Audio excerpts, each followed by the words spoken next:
Bonjour et bienvenue dans cette vidéo. Aujourd'hui, nous allons voir comment paramétrer la comptabilisation. Lors de la création, nous avons créé le fichier comptable et le fichier commercial. Et je vais rappeler que ces deux fichiers sont liés.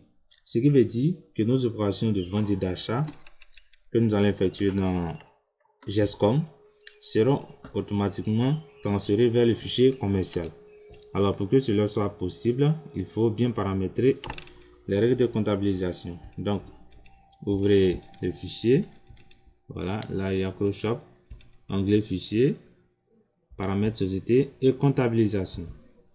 Alors, le premier élément, on va agrandir, qui nous intéresse, c'est catégorie comptable. Alors, je rappelle également ici que la catégorie comptable est différente et n'a rien à voir avec le code journal. Voilà. L'objectif de GESCOM, vous le savez sans doute déjà, c'est de gérer les stocks. Et pour gérer les stocks, il faut gérer les clients et les fournisseurs. Donc, on a trois catégories. La première catégorie, c'est la vente, qu'on va abréger comme ça. VTE1-vente. Tout simplement pour faire la différence entre les catégories comptables et les codes journaux. Et on enregistre cela. Alors la deuxième, ACH, achat. Alors, veuillez changer en bas ici, achat. Donc, et la troisième, c'est le stock. Au niveau des codes journaux, nous n'avons pas de code journal stock.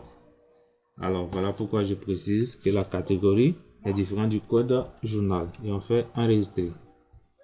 Voilà. Quelle que soit votre activité, si vous utilisez GESCOM, vous devez avoir obligatoirement ces trois catégories. La catégorie vente, la catégorie achat et la catégorie stock.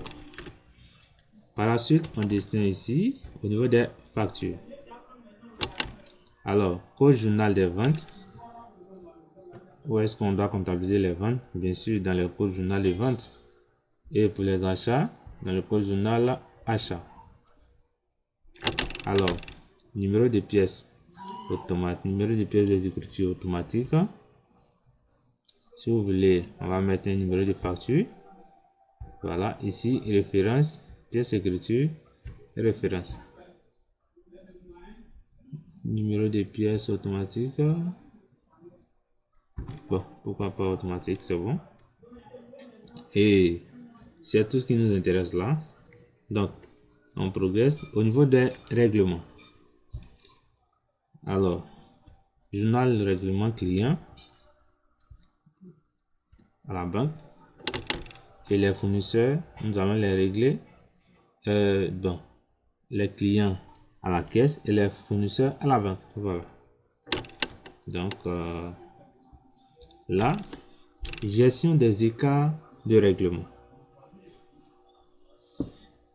Alors, nous avons créé, on va mettre ça en OD. Voilà. Alors, lorsque vous tenez une supérette ou une pharmacie, un truc de ce genre, la monnaie des clients, comme on le dit souvent, peut rester avec vous. Et comment expliquer cela? Parce qu'en comptabilité, tout doit être expliqué et justifié. Alors, le gestionnaire commercial peut définir un minimum et un maximum. Mais ici, c'est le maximum qui est beaucoup utilisé. Donc, il peut dire, quel que soit le client qui va acheter avec Acroshop, la monnaie qu'il peut laisser avec nous ne doit pas être au-delà de 50 francs. Donc ici, on met 50 francs. Alors, au-delà de 50 francs, il va falloir vous expliquer. Et si un client part avec votre monnaie, cela ne doit pas dépasser 50 francs également. Alors là, au niveau du débit, on va utiliser le 658 charges diverses et au crédit 758 produits divers. Donc, lorsque la monnaie du client reste avec vous, là c'est un produit différent. Et lorsque votre argent reste avec un client pour des soucis de monnaie, là c'est une charge diverse. Mais ce qui est sûr, ce montant ne doit pas excéder 50 francs CFA. Alors, au niveau des engagements, c'est plus pour les entreprises qui tiennent un contrat d'engagement. Voilà, pour les grands groupes et conglomérats. Au niveau des ventes comptoirs, voilà, on va choisir le code caisse et les écarts de facture de caisse également. On va mettre ça, disons, là il n'y a pas d'écart, donc on va laisser tout simplement et on fait OK. Donc, qu'est-ce qu'on a modifié? Les catégories comptables, les factures, les règlements et les ventes au comptoir. Merci d'avoir visionné cette vidéo et à très bientôt pour la suite.